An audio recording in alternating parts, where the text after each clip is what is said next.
hormati, pada pagi hari ini kita mulai dengan sesi yang kedua terkait dengan komponen kurikulum operasional di satuan pendidikan. Dalam pembelajaran hari ini ada tahapan-tahapan yang kita ikuti alur pembelajarannya. Yang pertama, doa dan kegiatan ice breaking yang nanti akan dipandu oleh salah satu peserta yang bertugas. Kemudian yang kedua, kegiatan apersepsi, jadi menggali pemahaman Bapak Ibu terkait dengan kurikulum operasional di sekolah penggerak.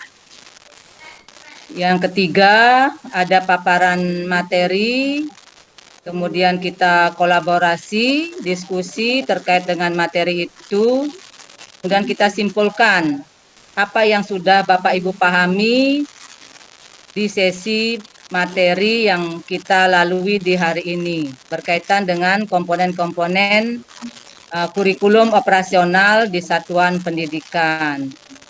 Adapun tujuan pembelajaran hari ini terkait dengan komponen yang dalam kurikulum operasional satuan pendidikan, Bapak Ibu memahami konsepnya. Memahami konsepnya, untuk bisa paham terkait dengan konsep, ingat hal-hal yang penting yang perlu Bapak Ibu ingat. Kemudian sebelum Bapak Ibu menerapkan, Bapak Ibu harus paham. Jadi ada 3 kata kunci dalam proses pembelajaran yang Bapak Ibu bisa gunakan dalam penerapannya. Yang pertama, untuk bisa paham itu ingatlah dengan baik. Yang kedua, sebelum penerapan Bapak Ibu harus memahami dulu. Kemudian analisis prosesnya, baru lakukan evaluasi. Itu kata kunci sebagai gambaran dulu proses pembelajaran yang kita lakukan hari ini. Namun sebelum kita masuk kepada inti materi, kita awali kegiatan ini dengan doa dan ice breaking yang nanti akan dipandu oleh salah satu peserta yang sudah ditunjuk sebagai petugas. Silakan Pak Nyoman yang sudah ada pembagian tugasnya untuk memandu kegiatan ini dengan doa dan ice breaking. Waktu kami serahkan pada Pak Nyoman, silakan. Terima kasih Ibu. Pada hari ini saya bertugas sebagai peserta dan ditugasi menjadi piket gitu ya, piket pada hari ini. Saya sebelum melakukan ice breaking, terlebih dahulu kegiatan ini supaya berhasil dengan baik, kita tidak boleh keluar dari bahwa kita berketuhanan, itu kita mohon pada Ibu yang berhasil agar kegiatan hari ini bisa berjalan dengan baik dan menghasilkan hal-hal yang kita inginkan bersama. Bapak dan Ibu, mari kita berdoa sesuai dengan agama dan kita masing-masing. Berdoa mulai.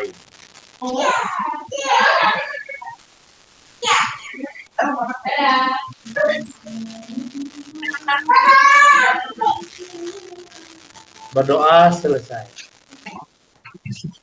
Baik Bapak dan Ibu, karena sudah beberapa hari kita mengikuti kegiatan, sudah tentu tidak hanya fisik kita yang lelah, tapi pemikiran kita pun lelah.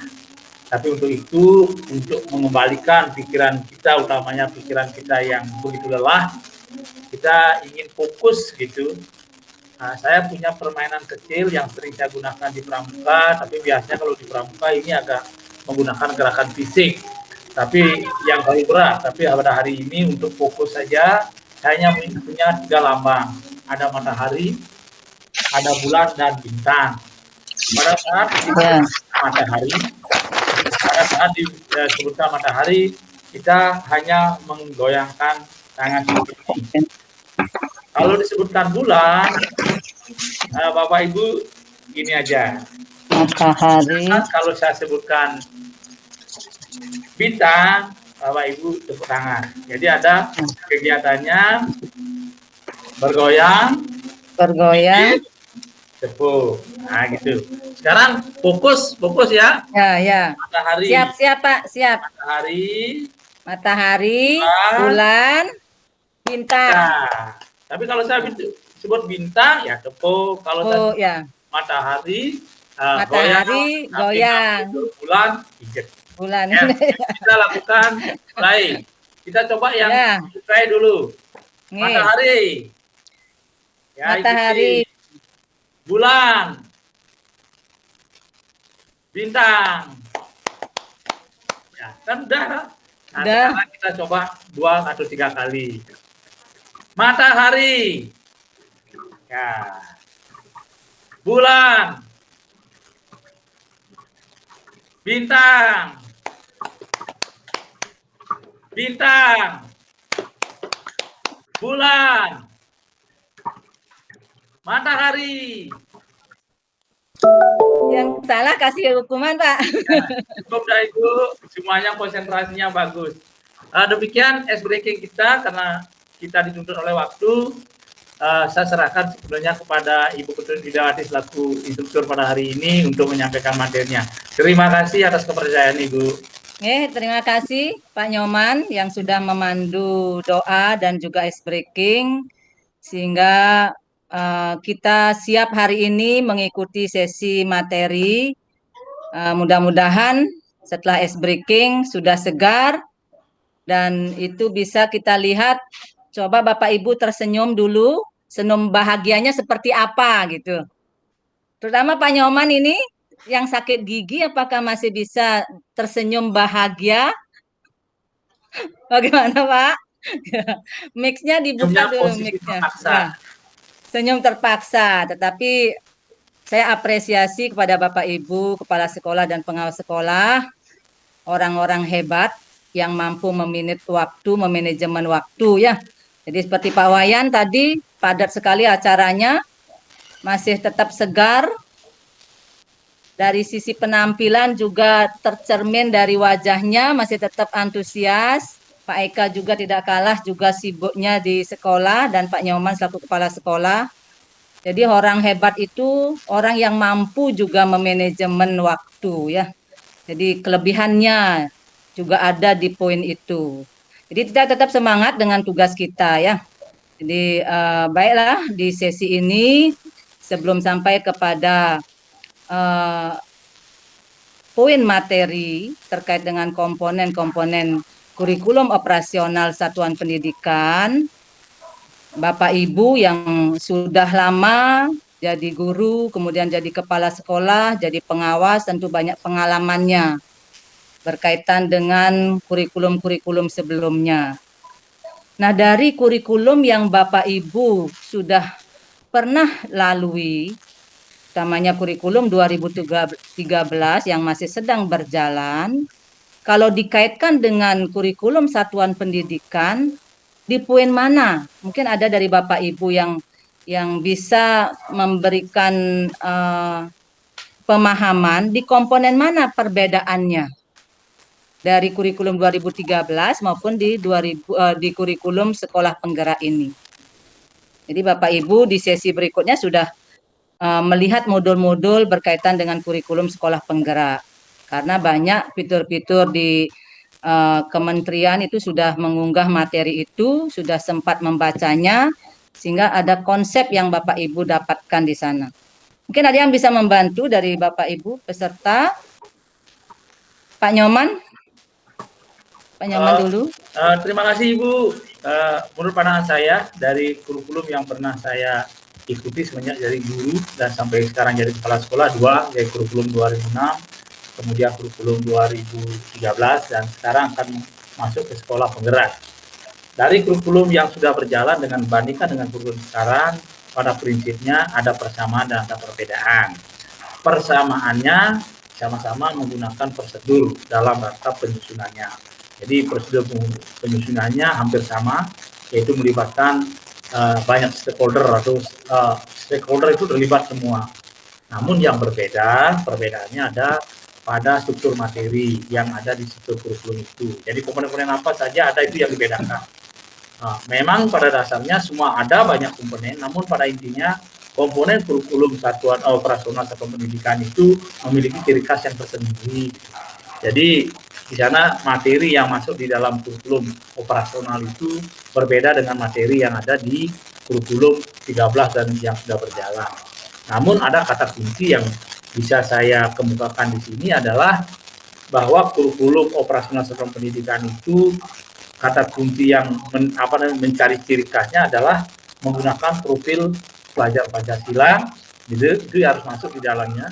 Sedangkan kalau dulu tidak seperti ini, jadi ada kata kunci yang seperti itu. Kemudian yang kedua yang menjadi kata kunci adalah isi kurikulum itu esensial sekali, menyangkut hal-hal yang penting-penting saja. Hal yang tidak boleh ada, yang sudah dituangkan di tempat lain tidak boleh dituangkan lagi di sini. Sehingga kurikulum itu mencirikan kebutuhan bersama yang esensial atau yang penting-penting saja. Jadi dua indikator inilah yang membedakan penyusunan kurikulum yang sedang kita laksanakan dengan yang nanti kita laksanakan atau kurikulum operasional satuan pendidikan. Itu pendapat saya, Ibu. Terima kasih Pak Atmaje, luar biasa pemahamannya, berarti selalu mengikuti perkembangan ya. Jadi mengupdate pemahaman informasi yang ada berkaitan dengan kurikulum, itulah yang seharusnya dilakukan, bahwa untuk mengikuti perubahan yang ada sekarang, pemahaman hari ini yang harus kita juga tetap menjadi acuan untuk bisa menghadapi perubahan berikutnya. Mungkin ada dari peserta lain yang bisa melengkapi pendapatnya Pak Nyoman. Silakan Pak Putu Eka berkaitan dengan di bagian mana ada perbedaannya. Halo.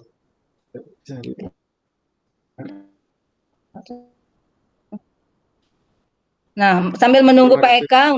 Terima kasih, Bu. Ya. Tidak masuk ke sana. Sambil menunggu Pak Eka karena ada gangguan, silakan mungkin Pak Wayan Suwite bisa membantu melengkapi apa yang disampaikan oleh Pak Nyoman berkaitan dengan pertanyaan tadi. Terima kasih Bu Wida. Saya memandangnya begini, kurikulum apapun itu, ya, yang belakangan selalu mengacu kepada yang duluan. Artinya, yang belakangan lahir adalah penyempurnaan dari yang lama. Kurikulum sekolah penggerak ini lebih operasional dibandingkan dengan K13 atau kurikulum-kurikulum sebelumnya. Ya, kalau dulu tujuan pendidikannya masih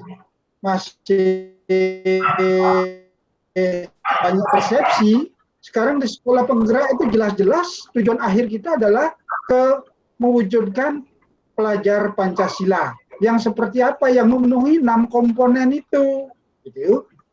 Ya, jadi selaras sebetulnya, ya.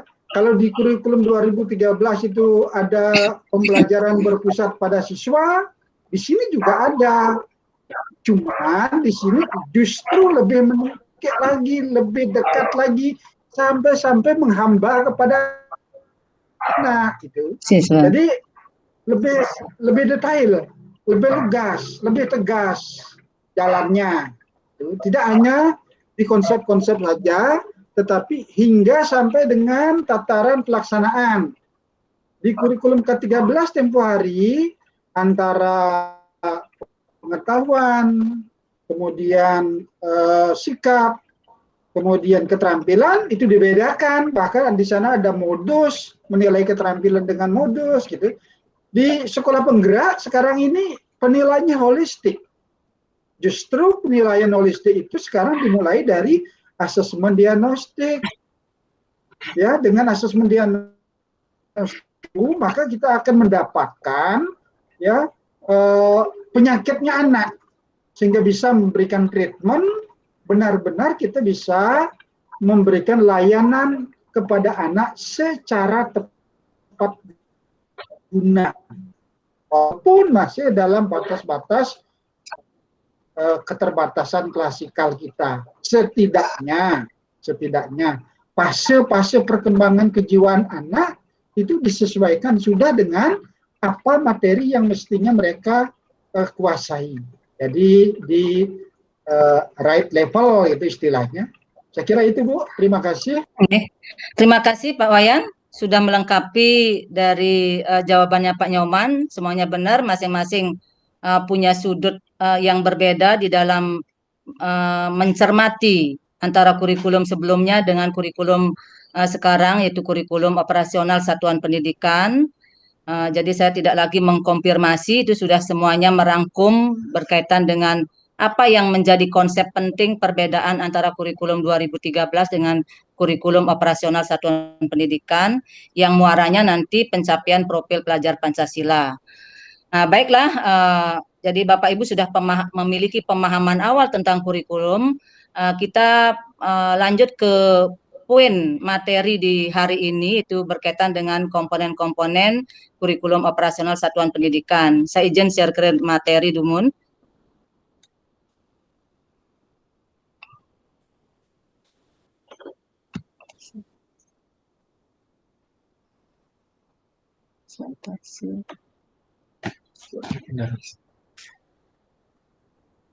Sudah kelihatan Pak Yang?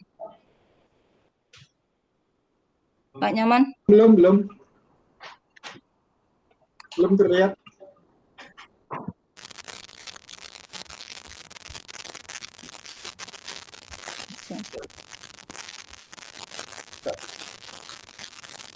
Belum tampak ini.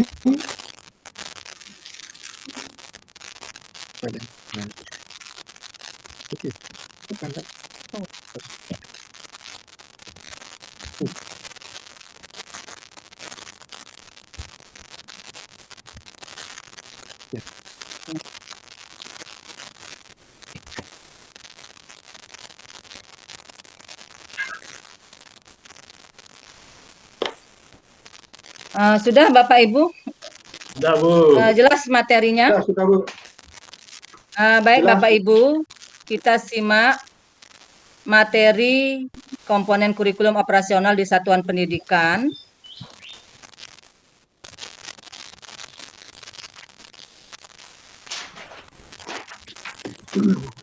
Silakan Bapak Ibu cermati per komponen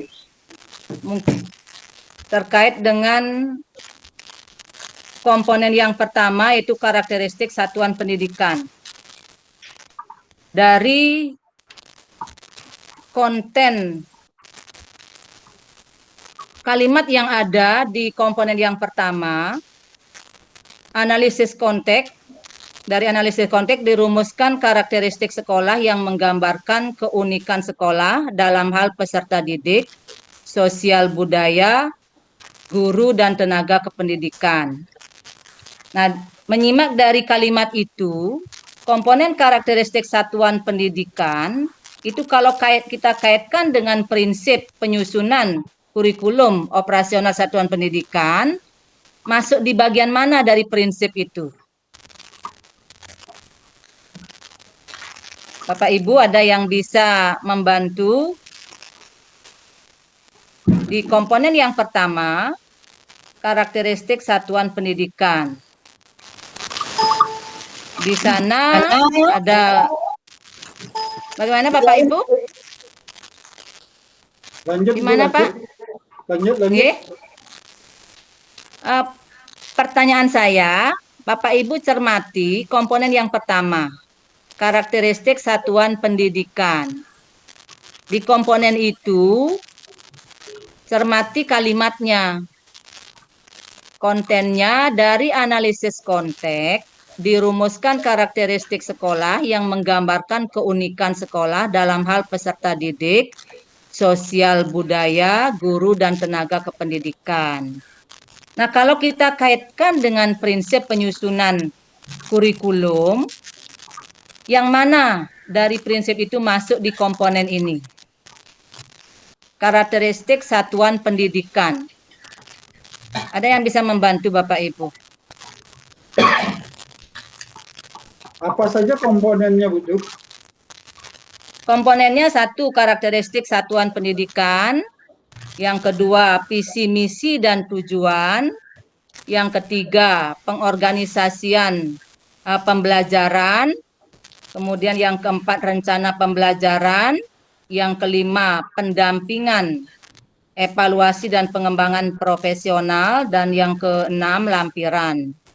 Kita cermati satu persatu karena ini ada kaitannya dengan proses prinsip penyusunan kurikulum satuan operasional satuan pendidikan.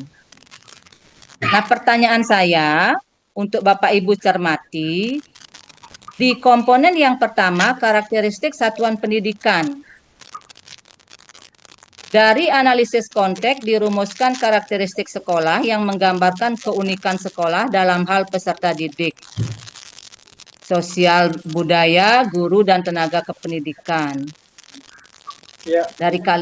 Dari kalimat itu, kalau kita kaitkan dengan prinsip penyusunan kurikulum, yang mana termasuk yang berkaitan komponen pertama dengan prinsip penyusunan kurikulum? Karena ini berkaitan. Berpusat pada peserta didik, Bu, karena itu analisisnya ke arah sana. Berpusat pada peserta didik. Mungkin dari Pak Wayan ada yang berbeda. Itu bisa masuk kemana-mana sebetulnya, Bu. Bisa masuk ke bagian manajemen pembelajaran, bisa pengorganisasian, ya bisa. Pengorganisasian pembelajaran. Sifatnya kontekstual, Bu. Iya. Ya. Kontekstual yang juga bisa masuk ya Pak ya. Iya. Jadi kontekstual. Sebab karakteristik satuan pendidikan yang diungkapkan di sana kan data dan fakta. Ya. Data dan fakta tentang guru. Data dan fakta tentang budaya di lingkungan sekolah kita. Data dan fakta tentang siswa berasal dari masyarakat yang seperti apa, belajarnya kayak apa, itu banyak. Sehingga data-data itu menjadi bahan dasar dalam pengorganisasian pembelajaran. Itu referensinya untuk guru, ya, untuk tim pengembang kurikulum, gitu. Ini.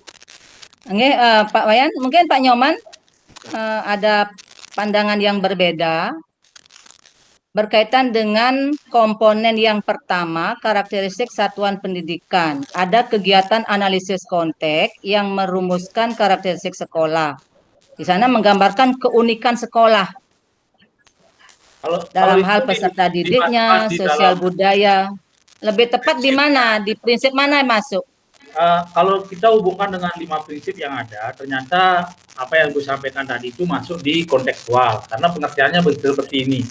Kontekstual artinya menunjukkan kekhasan sesuai dengan karakteristik satuan pendidikan, konteks sosial budaya dan lingkungan, serta dunia kerja dan industri. Berarti yang Ibu sampaikan di karakteristik satuan pendidikan itu masuk di kontekstual. Jadi masuk dalam prinsip kontekstual.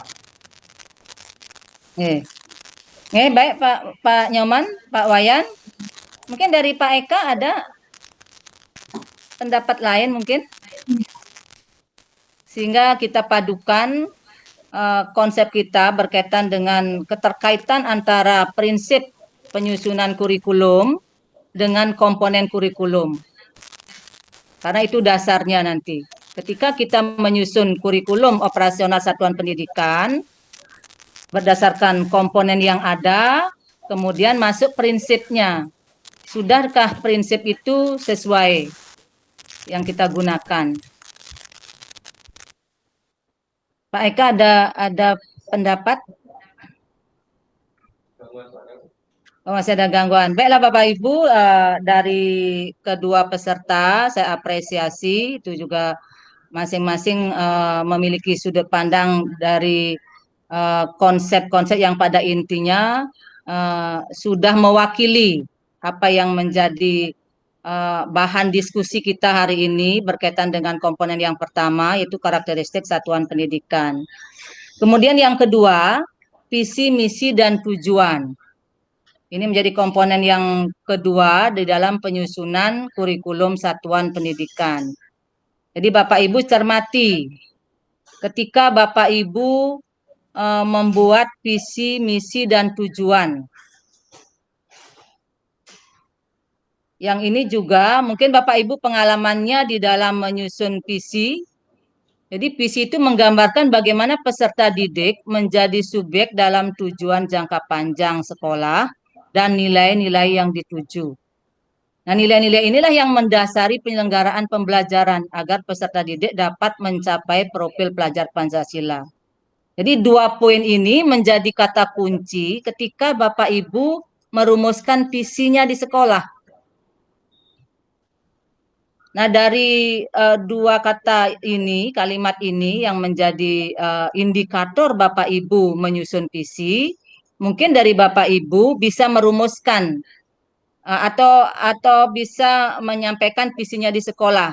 Sudahkah sesuai dengan poin-poin yang harus menjadi kunci di dalam merumuskan visi? Jadi peserta didik sebagai subjeknya, apa yang menjadi tujuannya untuk mengantarkan peserta didik, dan nilai-nilai yang ditanamkan sebagai dasar dalam penyelenggaraan pembelajaran untuk mencapai profil pelajar Pancasila. Dari pengalaman Bapak Ibu merumuskan visi, apakah ada kendala? Apakah sudah dipahami bagaimana trik atau tip kita di dalam merumuskan visi? Pak Nyoman bagaimana? Ya Ibu, dalam merumuskan visi dan misi sebenarnya mudah tapi susah gitu. Ya. Yang mudahnya apa? Kalau membuat kalimat itu mudah. Yang menjadi taruhan kita itu adalah bagaimana nanti kita mewujudkannya visi dan misi itu dalam sebuah kegiatan dan mencapai target-target yang kita dalam kurun waktu 5 tahun, minimal kurun 5 tahun, jangka pendeknya 5 tahun. Gitu. Jadi oleh karena itu penyusun visi itu sebenarnya kalau kita lihat dari caranya itu mudah, tapi yang berat adalah bagaimana mencapai indikator daripada visi itu sendiri untuk masa mencapai indikator yang akan dituju di dalam visi dan misi itu sendiri. Kira-kira itu pendapat saya. Kalau Pak Wayan bagaimana Pak? Ada kendala ketika merumuskan visi itu? Kalau merujuk kepada ada 2 hal yang menjadi pertimbangan di dalam merumuskan visi. 1, menggambarkan bagaimana peserta didik menjadi subjek dalam mencapai tujuan jangka panjang dan nilai-nilai yang dituju. Kemudian sebagai dasar, nilai-nilai apa yang menjadi dasar dalam penyelenggaraan pembelajaran sehingga tujuan akhir untuk mencapai profil pelajar Pancasila. Dari 2 poin itu, bagaimana kita bisa menggambarkan, mendeskripsikan, merumuskan visi itu sehingga mudah dipahami dan mudah diimplementasikan dalam sebuah kalimat, Pak Wayan. Ya. Dalam penyusunan visi ini sebentar saya akan diskusikan juga lebih detail, Bu, ya. Dan itu sesuatu yang tidak mudah menurut saya. Mengapa tidak mudah? Itulah keterukurannya. Kita melihat masa depan 5 tahun mendatang, 10 tahun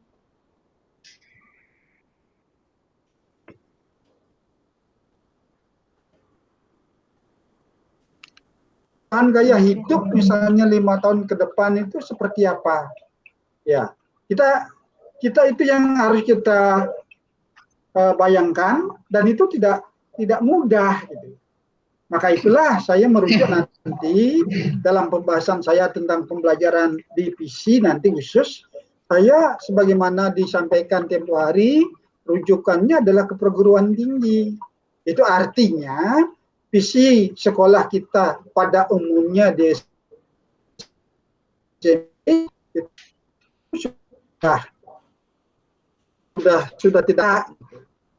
sudah harus dirombak. Mungkin ketika kita menyusun visi 3 tahun lalu, 4 tahun yang lalu ya oke, cocok rasanya. Tetapi sekarang sudah nggak cocok karena perubahan itu terlalu cepat. Makanya kita harus belajar melihat ya visi-visi yang ada di sekolah lain, di kantor lain, di perguruan tinggi, di BUMN. Bagaimana kita mengelola sekolah supaya bisa cepat ke sana. Sementara kan visi itu hanya poster di sekolah, tidak disapai itu, tidak diimplementasikan itu, tidak diraih itu. Ya visi ada tetapi perjalanannya ya tidak mengarah ke sana, masih belok kiri belok kanan gitu. Tidak lempeng menuju visi itu. Kalau kita lempeng menuju visi ya dalam target waktu yang kita tentukan 5 tahun 10 tahun barangkali perubahan sekolah kita sudah banyak gitu. Untuk sekolah binaan saya Pak Nyoman Armaja itu sekolahnya 3 tahun 2 beliaunya di sana udah banyak. Tapi ada sekolah yang kepala sekolahnya sampai 2 periode bekerja tetap gitu-gitu aja gitu. Baik itu dari sisi perubahan cara belajar, baik itu perubahan yang lain-lain, itu artinya visi itu sebatas aksesoris di sekolah, belum dibawa pola pikirnya menuju sebuah tantangan. Ini loh yang saya raih, ini loh yang saya akan tuju, belum ke sana. Ada yang begitu, tetapi banyak yang sudah sukses sekali, bahkan melaju cepat sekali gitu. Nah, itulah makanya nanti saya juga akan berbicara khusus tentang visi. Terima kasih Bu Wida. Terima kasih Pak Wayan, luar biasa pemahamannya. Tadi disampaikan kondisi real sekolah seperti itu. Jadi ada kendala di dalam perumusan visi yang hanya sebatas aksesoris yang dalam implementasinya belum semua warga sekolah memahami itu. Dan juga tadi sekaligus Pak Wayan memberikan trik bagaimana merumuskan visi yang sebenarnya sangat sulit, sepertinya gampang tetapi sulit untuk bisa memberikan gambaran yang bisa dipahami dan mudah diimplementasikan sebagai acuan seluruh warga sekolah. Tadi itu dengan mencari pembanding di sekolah-sekolah lain atau instansi lain ataupun juga di perguruan tinggi yang mungkin visinya sudah bisa diadopsi untuk kita sesuaikan dengan kondisi real sekolah kita ketika kita merumuskan visi tersebut ya. Jadi sudah ada disampaikan kendalanya seperti apa, kemudian solusi apa yang bisa kita lakukan di dalam merumuskan visi sekolah, sehingga apa yang menjadi permasalahan di sekolah itu bisa teratasi. Seperti tadi disampaikan Pak Wayan bahwa visi itu hanya sebatas aksesoris yang hanya dipajang, berarti tidak bermakna, tidak digunakan sebagai acuan oleh keseluruhan warga sekolah. Nah itu inti dari apa yang disampaikan oleh Pak Wayan Suwite, luar biasa pemahamannya. Mungkin dari Pak Nyoman selaku kepala sekolah, bagaimana trik ataupun ada tip enggak untuk bisa kita sharingkan kepada teman-teman peserta lain ketika di sekolah di dalam merumuskan visi itu? Silakan Pak Nyoman. Bu Wida. Nggih. Bu Wida, saya kebetulan manajerialnya Pak Nyoman. Begini, ketika sebelum Pak Nyoman ke sana, itu visinya tidak seperti itu, tidak ada berwawasan lingkungan, itu tidak ada. Ketika beliaunya nyampe di sana, visinya kemudian dirubah, disempurnakan, diperbaiki, ditambahkan dengan berwawasan lingkungan. Dengan diisikan berwawasan lingkungan, selanjutnya apa yang dikerjakan? Yang dikerjakan oleh Pak Nyoman betul-betul peduli lingkungan itu dikerjakan, dirombak. Mana yang harus program ke lingkungan itu dikerjakan betul, ya, sehingga perubahan wajah sekolah, perubahan sikap warga sekolah terhadap lingkungan betul-betul terukur, terlihat. Itu artinya visi yang disempurnakan ditambah dengan rumusan peduli lingkungan itu untuk di sekolah tersebut sudah benar-benar diimplementasikan. Itulah yang saya maksud. Jadi ketika kita merumuskan sebuah visi sekolah, ukurlah diri kita, ukurlah kemampuan teman-teman kita, stakeholder sekolah kita. Mampu tidak kita mencapai sesuai dengan target? Paling tidak bergerak, tidak berada di tempat, tidak diam di tempat. Itu Pak Nyoman buktinya sukses dia. Gitu. Iya, Terima kasih, Pak. Ya, jadi intinya visi itu ya sebagai acuan guru itu untuk bergerak, artinya setiap program atau dalam implementasi kegiatan arahnya pasti untuk pencapaian visi. Dan selama ini masih ada kendala, jadi inilah tugas kita di komite pembelajaran Bapak Ibu untuk menggerakkan itu semua. Juga di dalam pencapaian visi itu kan juga melalui program-program yang tertuang di dalam misi. Dan ini juga ya harus terukur jelas apa target pencapaiannya ketika Bapak Ibu merumuskan misinya dalam pencapaian visi.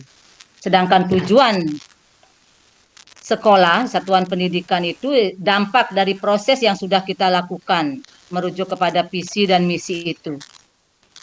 Nah, itu berkaitan dengan komponen yang kedua. Mungkin dari dua komponen ini, Bapak Ibu sudah tergambar pemahamannya. Iya. Paham Bapak Ibu? Gimana Pak? Sudah. Cukup paham Bu. Sudah, cukup ya.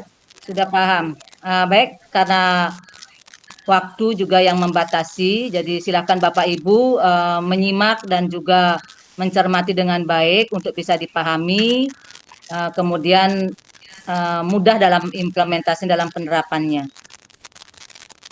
Yang ketiga, pengorganisasian pembelajaran. Jadi di sini kalau kita kaitkan pengorganisasian pembelajaran itu bagaimana Bapak Ibu mengatur muatan kurikulum. Tadi juga sudah Pak Nyoman menyampaikan perbedaannya kurikulum 2013 dengan sekarang itu di muatan kurikulum. Jadi di dalam memetakan rentang waktu berkaitan dengan pemetaan muatan kurikulum itu. Nah, kalau kita lihat dari muatan kurikulum itu, apakah akan terkait dengan jumlah jam guru itu akan ada perubahan, Pak? Mungkin Bapak Ibu sudah mencermati muatan kurikulum, struktur dan muatan kurikulumnya. Pak Nyoman bagaimana? Ada perbedaan dari jumlah jam sehingga ini akan berpengaruh kalau kita kaitkan dengan tunjangan profesi guru. Kalau kita lihat dari jumlah atau struktur kurikulumnya sudah barang tentu berubah. Dari mata pelajaran saja sudah berubah. Kemudian jumlah jamnya juga berubah. Itu semuanya mengarah kepada konsep melayani siswa, di mana waktu belajar yang diberikan kepada siswa itu lebih banyak daripada jumlah materi yang diberikan pada anak itu dikurangi. Artinya begini, kalau dulu kita diberikan waktu 40 jam tatap muka, murid terlalu banyak diberikan materi.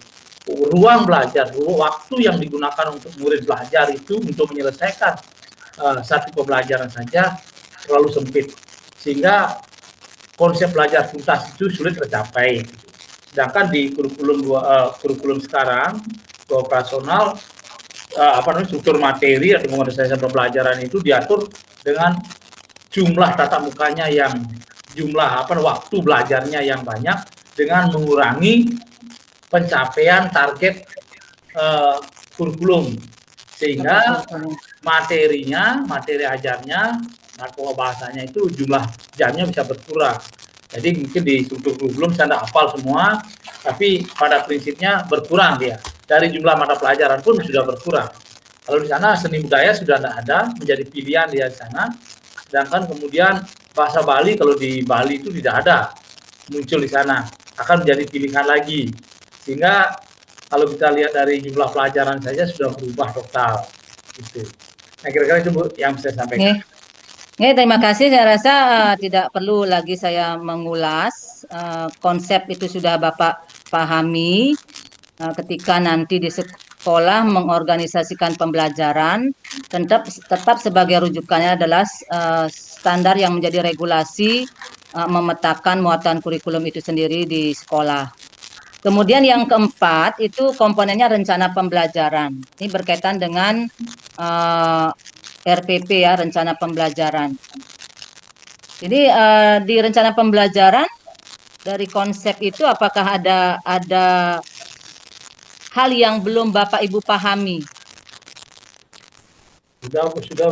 Sudah. Bu, Kalau sudah saya nanti mungkin Bapak Ibu silahkan di chat berkait ada tugas sebagai refleksi kegiatan hari ini sebelum nanti kita akhiri kegiatannya. Kemudian yang kelima itu pendampingan, evaluasi dan pengembangan profesional. Nah, di dalam pendampingan kenapa pendampingan, evaluasi dan pengembangan profesional ini perlu ada di kurikulum itu, perlu dicantumkan. Kenapa pendampingan, evaluasi dan pengembangan profesional ini perlu dicantumkan di kurikulum? Kalau begini, kita Bu. lihat kerangka, Begini, Bu. nggih? Kalau saya ibaratkan kurikulum itu sebuah kendaraan yang akan bergerak, ya, Nggih. maka teknisinya, suku cadangnya, ya, dan yang lain-lain harus disiapkan. Ini pun juga begitu. Manakala terjadi hal yang tidak sesuai dengan prinsip kurikulum, maka di sanalah pendampingan itu berperan. Bahkan tidak harus menunggu ada penyimpangan. Justru posisinya terletak lebih banyak pada di pencegahan. Makanya ya sejak awal dilakukan pendampingan di perencanaan, pendampingan di pelaksanaan, sehingga ya menghasilkan profil pelajar Pancasila yang bagus gitu. Itu pandangan saya. Kalau tidak ada pendampingan, ya, terus kurikulumnya ada penyimpangan, gurunya tidak menghamba pada anak, ya, pada siswa, itu akhirnya kan jalan berlanjut itu, tidak ada yang memperbaiki jadinya. Gitu. Makanya perlu pendampingan, ya. Kalau perlu, ya pendampingan melekat begitu. Sehingga antara guru dan pengawas dan kepala sekolah bergerak bersama-sama, iklimnya kolaboratif jadinya. Demikian, Ibu. Oke. Terima kasih Pak Wayan. Jadi prinsipnya kenapa pendampingan, evaluasi dan pengembangan profesional itu penting ada di kurikulum itu dengan pendampingan, evaluasi dan pengembangan profesional itu menjamin ya. Jadi untuk memastikan program pembelajaran itu berjalan sesuai dengan rencana. Itu yang bisa saya simak dari apa yang Pak Wayan sampaikan, kenapa itu penting dimasukkan di dalam komponen kurikulum untuk memastikan bahwa program pembelajaran itu berjalan sesuai dengan rencana dalam implementasinya. Jadi itu intinya. Saya tidak lagi mengembangkan konsep itu. Saya yakin Bapak Ibu sudah paham berkaitan dengan komponen yang kelima. Kemudian yang terakhir itu lampiran. Jadi dalam lampiran itu yang dimasukkan itu adalah contoh rencana pembelajaran ruang lingkup kelas. Jadi Bapak Ibu dan juga contoh penguatan profil Pancasila serta referensi yang lainnya.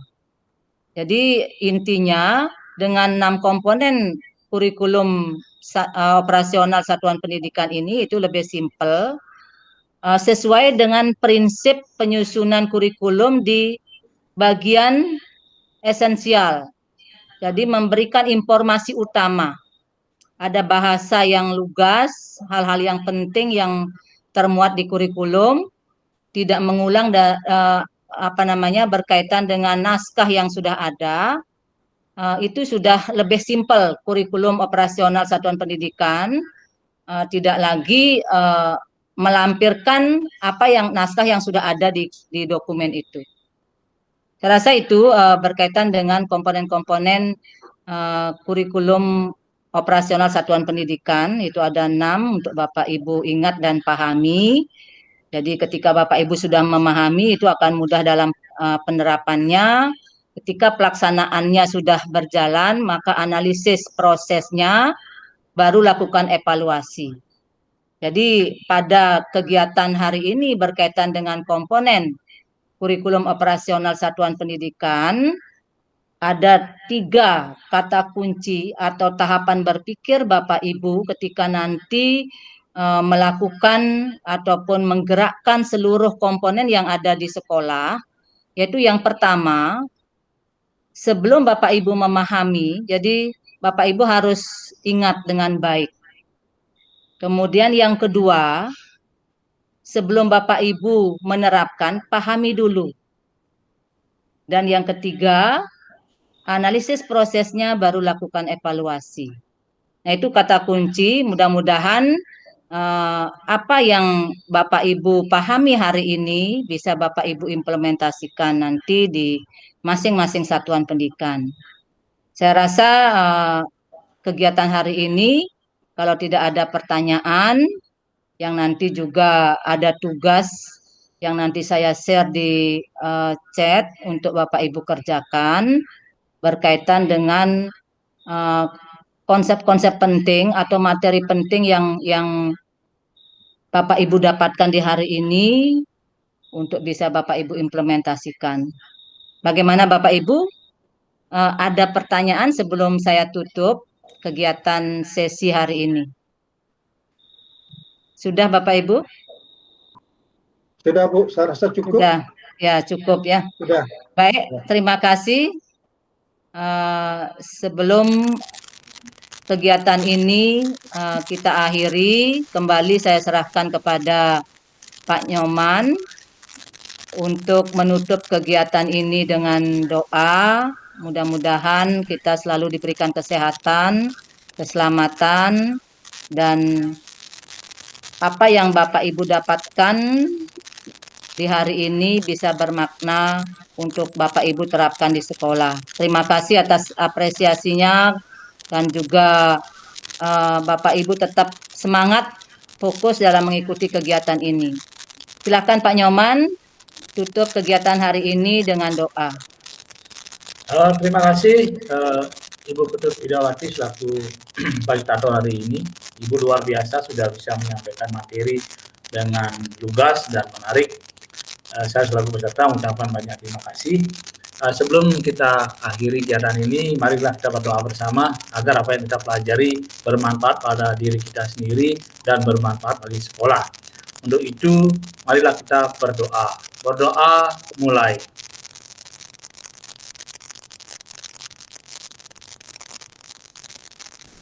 Berdoa selesai. Terima kasih. Saya kembalikan kepada Ibu Widawati.